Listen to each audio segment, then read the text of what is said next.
aunt announced they're taking in another foster kid, but I'm done raising their STRYs. So I packed up and moved back to my uncle's ranch, but my mom called the cops on me for abandoning the family.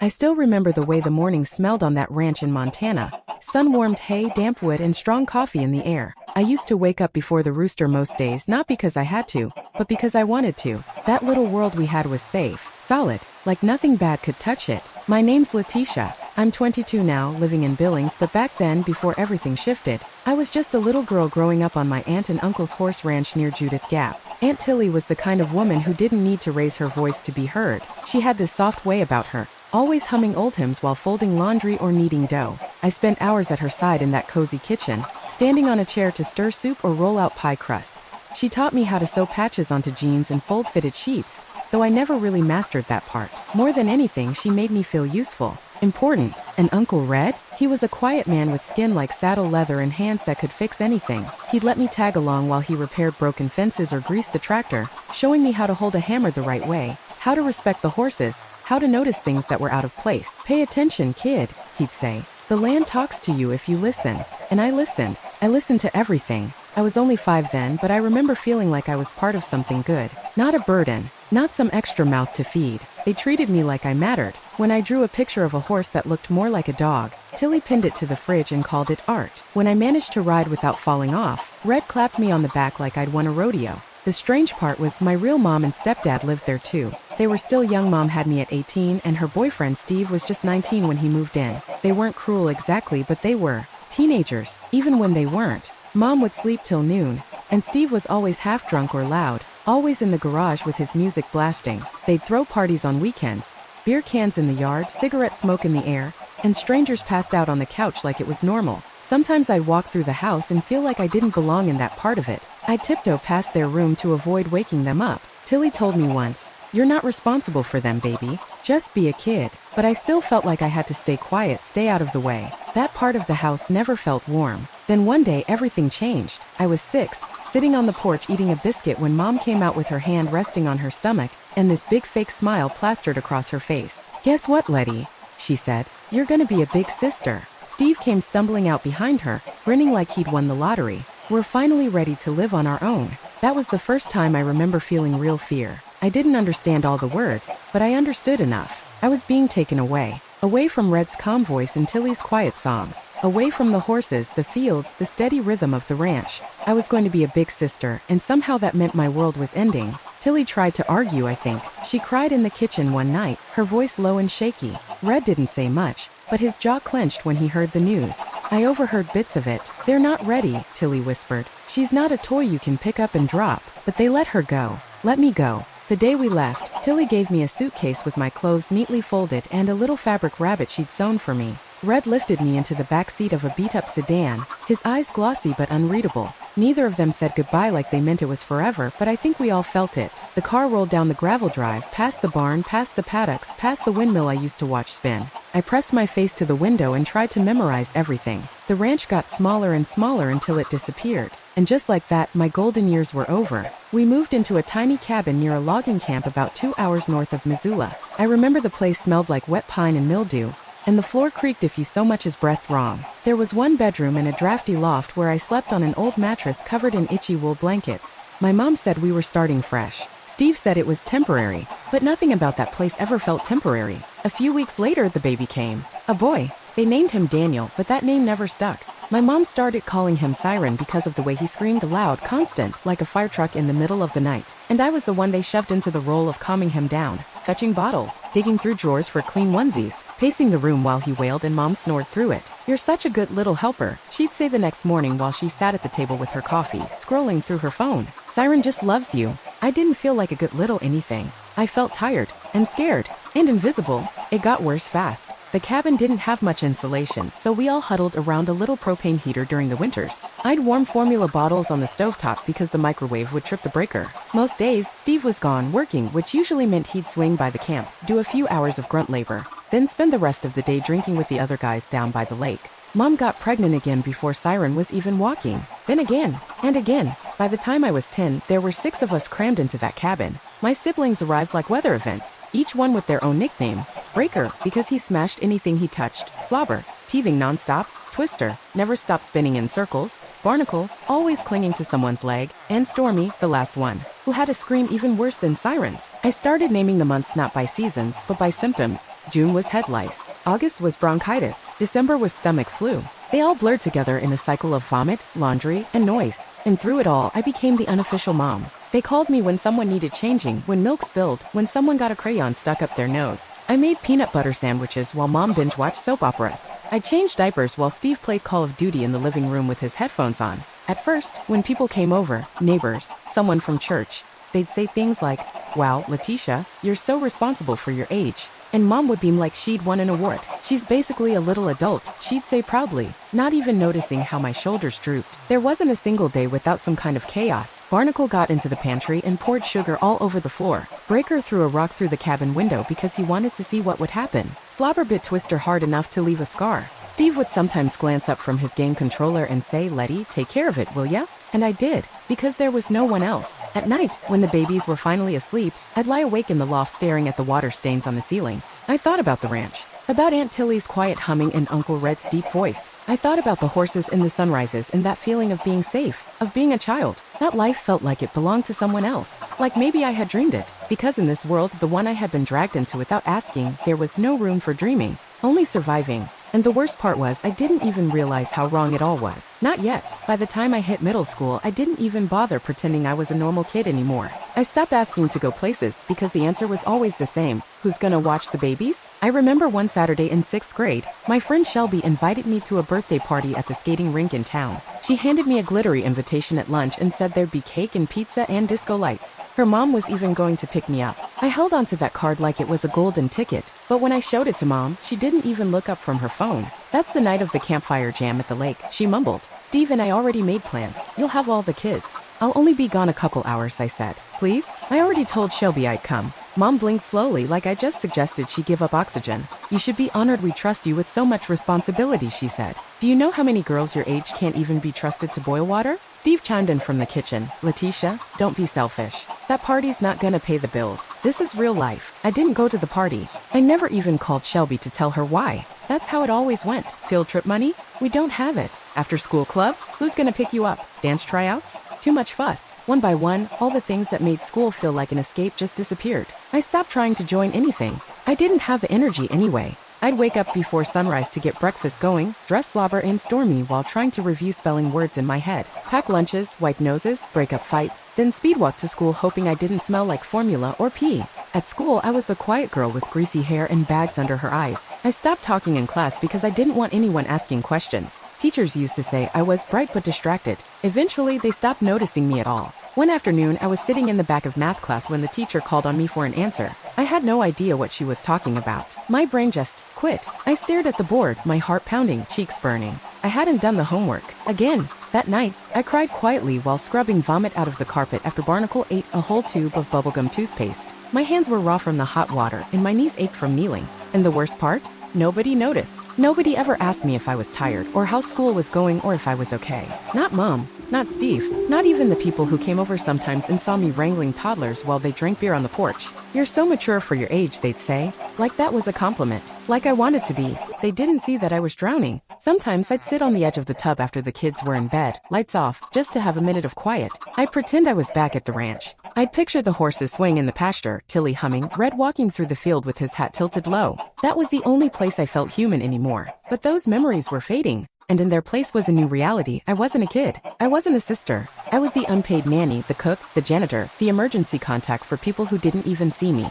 And slowly I started to believe what they did, that this was just who I was now, that this was what I was for. The first time someone actually saw me, really looked and saw what was happening, was at a family reunion when I was 13. It was one of those backyard potlucks my mom's side of the family loved throwing. We all drove out to Great Falls for it, parked in a long row by the trees and unloaded kids and casserole dishes while the adults set up lawn chairs and drink coolers. I had Twister on one hip, Stormy clinging to my other hand, and Barnacle glued to my leg like always. I herded them toward the bounce house, stopping twice to wipe faces and once to wrestle Breaker out of the dessert table. The whole time, my mom and Steve were at the patio table with wine glasses in hand, chatting and laughing like they'd just wrapped up a day at the spa. Nobody said anything. Not the aunts, not the uncles. Just the usual. "Oh, Letitia, you've got your hands full." That was when my cousin Mateo showed up. He was older, 19, maybe 20, and had just come back from his first year at college. He wore sunglasses and a flannel shirt tied around his waist, and he always looked like he knew something no one else did. I hadn't seen him in a while, but I remembered him being nice when we were younger. The kind of cousin who let you eat the last cookie and didn't tell when you swore. He watched me for a while from the grill area. I noticed because most people didn't watch me at all. When I passed him carrying slobber on one hip and a paper plate with 5 hot dogs, he called out gently, "Hey Letty, you working the reunion this year?" I blinked at him. "What?" He pointed at the kids. "Looks like you're running daycare while everyone else drinks wine coolers." I laughed a little, just out of reflex, but it caught in my throat. "I'm just helping," I said, setting the plate down and kneeling to wipe Siren's sticky hands. Mateo crouched beside me, voice low. "Helping who?" I shrugged. "They're just used to me doing stuff. It's not a big deal." He didn't smile, didn't play along. "Letitia, you've been holding 3 kids since I got here. You haven't eaten, you haven't sat down, and you haven't had a real conversation with anyone. You're 13. What are your parents doing?" I stared at him, heart beating loud in my ears. Nobody had ever asked me that. "I guess they trust me?" I mumbled. "They say I'm mature." He nodded slowly. "That's not the same as being free." After that, he kept watching. Not in a creepy way, just paying attention.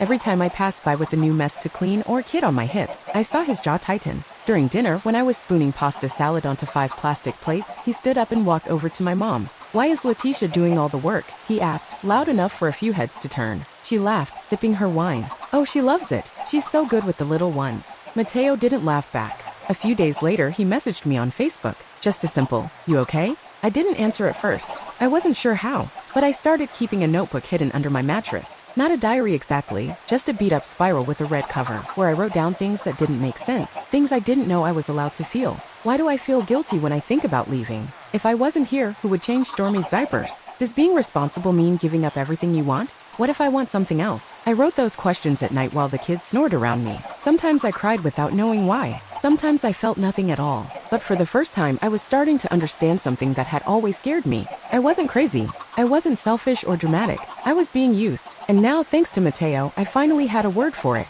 Exploited. It didn't fix anything. Not right away. But it cracked something open. And once the cracks started spreading, I couldn't unsee them. I was 17 when everything finally came crashing down. It started with Stormy getting sick. Nothing dramatic at first, just a cough that wouldn't go away. But by the second night, she was wheezing so hard I could hear it across the room. Her nose was crusted over, her chest heaved with every breath, and she wouldn't sleep unless I held her upright in the rocking chair. By the third night, I was running on fumes. My eyes felt like sandpaper, and every time I blinked, my vision went black around the edges. I hadn't showered in 2 days, hadn't eaten more than a few bites of peanut butter toast, and I still had an essay due for AP English that I hadn't even started. But none of that mattered, not when Stormy was burning up and gasping for air. I asked Mom if we should take her to urgent care. "She'll be fine," she said, barely looking up from her tablet. "It's just a cold." "Don't be so dramatic." Steve chimed in from the couch. "Letitia, you've always handled this kind of stuff. You're good at it. You got this. So I got this. Again." I held Stormy through the night while she coughed and cried. I rocked her while my body screamed to lie down.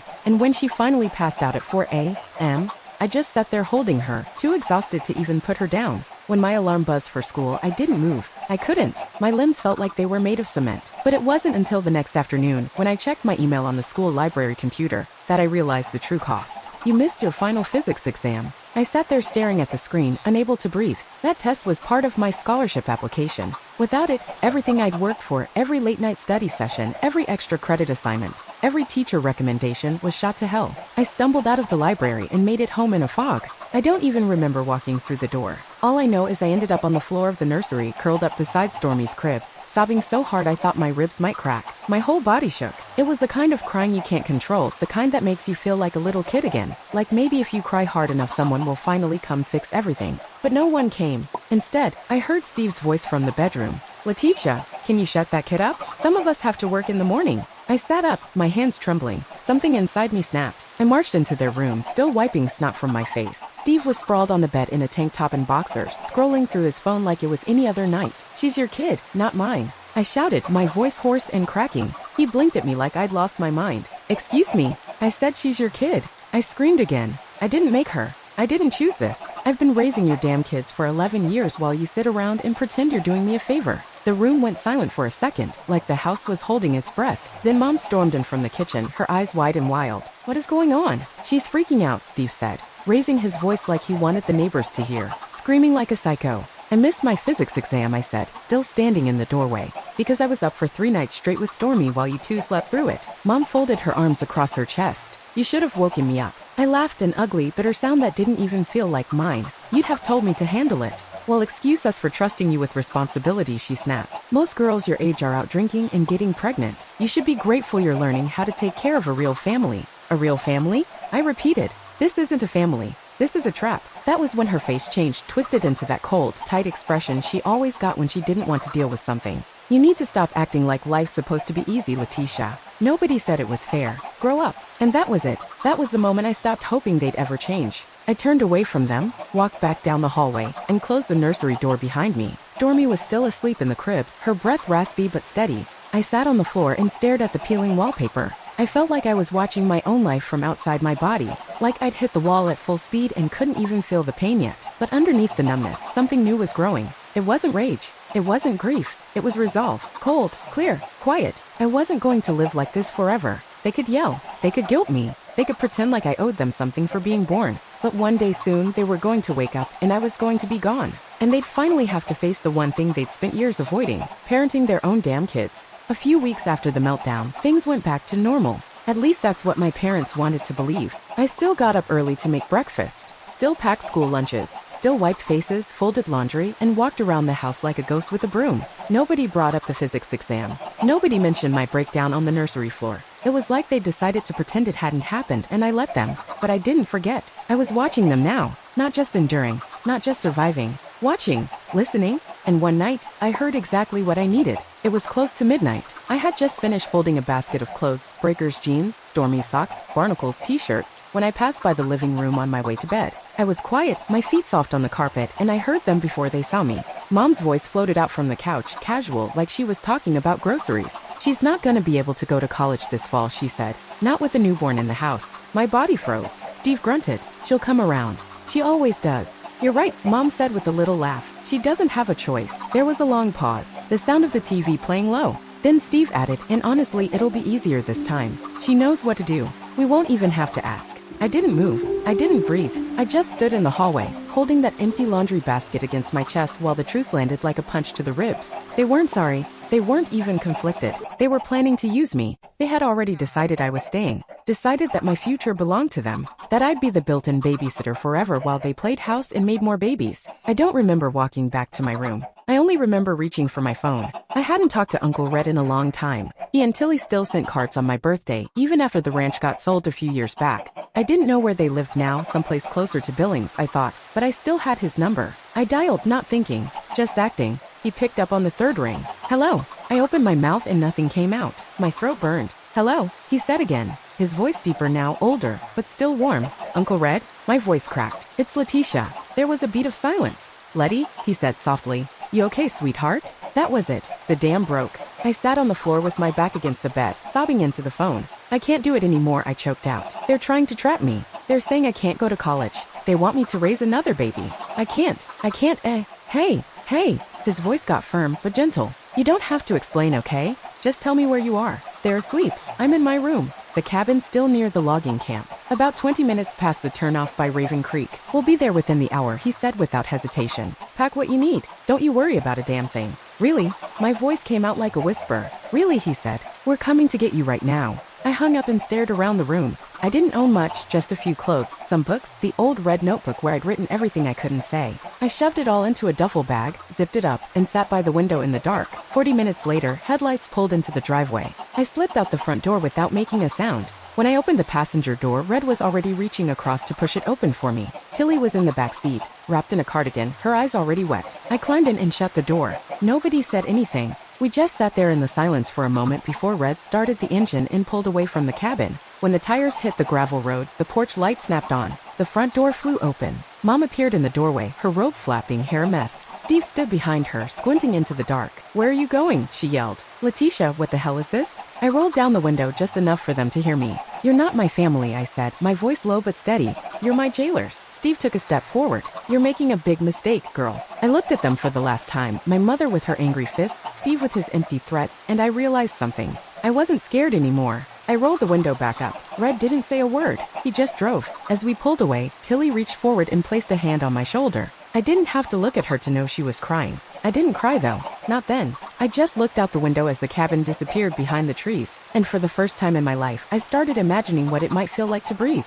The morning after I left, my phone exploded. I woke up on a real mattress in a real bedroom with a door that locked, and for a second, I thought I dreamed it all. But then I turned over and saw my duffel bag by the closet, Uncle Rhett's flannel folded neatly on the chair, and Tilly's handwritten note on the nightstand. Your room. Sleep in. Breakfast when you're ready. Love you always. My eyes stung, but I didn't cry. I was too tired for that. I made it to the kitchen by late morning. Red was already on the phone with someone, calm, steady voice, giving names, dates, addresses. Tilly slid a plate of pancakes in front of me and kissed the top of my head like it was the most normal thing in the world. They didn't ask questions that first day, just fed me and let me rest. But by evening, Tilly sat down across from me at the table and said gently, we want to file a report, sweetheart. We'll do it how you want. But what happened to you? It wasn't okay. I nodded. That night, Red gathered everything I'd written in that red notebook. I helped him type it into a document. How many years I'd missed school events. How often I was left alone with the kids, the emotional guilt, the things they said about my future when they thought I wasn't listening. Tilly added her own notes too. Old emails, birthday cards. The time she begged Mom not to take me away and was ignored. We even pulled photos from my phone, me bathing babies, me feeding 4 kids at once, me looking like a sleep-deprived adult in a teenager's body. A week later, a social worker named Karen sat across from me in the living room. She listened to everything.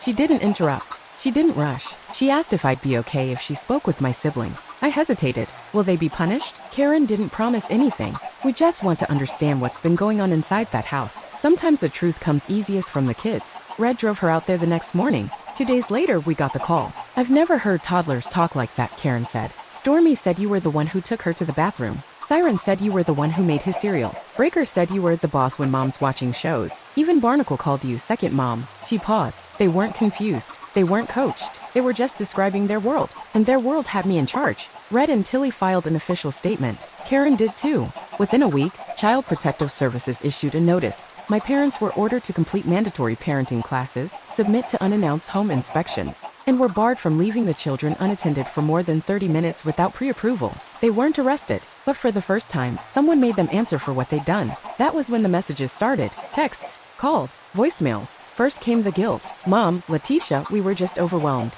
We did the best we could. You were always so mature. We thought you liked helping. Steve, we trusted you. Doesn't that mean anything? After everything we gave you. Then came the rage. Mom, I can't believe you betray us like this. Do you know what you've done to this family? Steve, you ungrateful little brat. Enjoy your freedom while it lasts. Then came the fake love. Mom, I just want to talk. Please, we can fix this. You're my daughter. But I didn't answer. Red blocked them on his phone. Tilly changed their landline. My phone stayed off for days at a time, because I wasn't scared anymore, and I didn't owe them a single word. What I did get, what I never expected, was a letter. A real one. From CPS, official seal and all. It detailed the report, listed the findings, confirmed that I had been exploited for years, that I had been subjected to long-term emotional neglect, undue responsibility, and inappropriate caregiver expectations far beyond my age. The letter ended with 2 lines I'll never forget. The child was not exaggerating. The child was not unstable. The child was failed. I read those words again and again. I wasn't crazy. I wasn't weak. I had been failed. The system saw it. The state saw it. And for the first time, the people who broke me weren't getting away with it. They had to clean their own messes now, cook their own meals, parent their own children, learn what it felt like to be responsible. And me? I was finally free to begin. The first thing I noticed was the silence. Real silence. Not the kind where a baby might scream any second or a toddler is sneaking crayons into the heating vents. Just stillness. I didn't know how much I'd been craving it until I moved in with Red and Tilly full time. Within 2 weeks, I started sleeping through the night. Within a month, my grades shot up. I hadn't realized how smart I actually was until I had the time and the sleep to think straight. My teachers started commenting again. Sharp insights. Quiet leader. Focused and consistent. Funny how fast people noticed once I stopped walking around half-dead with dried formula on my sweatshirt. Tilly helped me reapply for my scholarship. Red made a few calls to the Agricultural Tech College in Bozeman, the one he used to talk about when I was little. You ever change your mind about school? He'd say back then, they got a program with your name on it. Well, I did change my mind. Or maybe I just got mine back. I was accepted in early spring. Full ride. Red cried when I opened the letter. Just stood there in the driveway, wiping his face with one of his old bandanas, saying I told M. I told M she was meant for more. Tilly hugged me so tight I thought she might crack a rib. I didn't care. I was free. And I was going. Meanwhile, back at the cabin, the world I left behind started to unravel. Stormy and Barnacle were both pulled from school for adjustment issues. Karen from CPS kept them on a weekly check-in schedule. I heard from Mateo, who stayed in the loop. that Steve had been written up at work twice for showing up late, and Mom had been spotted begging the church ladies for babysitting help after Stormy stuck a plastic fork into an outlet. They were struggling, because now they had to be parents. A few of my younger siblings started reaching out on their own. First it was Siren. He messaged me on Instagram. Just 3 words. Why'd you leave? I stared at the screen for a long time before replying, because no one ever let me be a kid. I'm sorry you're stuck there. He didn't reply right away, but he liked the message. A week later he wrote again. They keep saying you were ungrateful, but I remember you. You did everything. It's weird now. Then Breaker left a voicemail on Tilly's house phone, his voice small and confused. I lost my boots. Mom said it's not her job to find them. She said, ask your sister, but you're not here. I cried after that one. Not because I felt guilty, but because I finally understood the weight I used to carry. It was never normal. It was never okay. At the next holiday gathering, Easter potluck at Mateo's house, I saw my parents for the first time since everything happened. They showed up late, looking tired. Their clothes didn't fit right. Their smiles looked brittle. And for once, nobody paid them much attention. Mateo cornered them in the kitchen while I grabbed lemonade. I didn't hear all of it, but I caught the end. You created your own crisis, he said, sharp and clear. Don't come crying to us about how hard it is now. You broke her. She rebuilt herself. That's on you. They didn't argue. They just left early. Later that night, I sat on the porch steps with Mateo, watching the sun drop behind the hills. You're different now, he said. I feel different. Do you ever miss them? I thought about that. Not really, I said. Sometimes I miss who I thought they were, but that person didn't exist. He nodded. I leaned back on my hands, the breeze soft on my face. I was enrolling in college that fall. I had a part-time apprenticeship lined up at a co-op farm outside Helena. Tilly bought me new overalls, and Red gave me his old leather gloves. Best ones I ever had, he said. Now they're yours. And for the first time in my life, when I looked ahead, I saw choices. No guilt, no demands, just possibility. I wasn't anyone's built-in babysitter. I wasn't the maid or the fixer or the second mom. I was Letitia, a student, a survivor, a daughter by choice, not by blood. And whatever came next, it would be mine.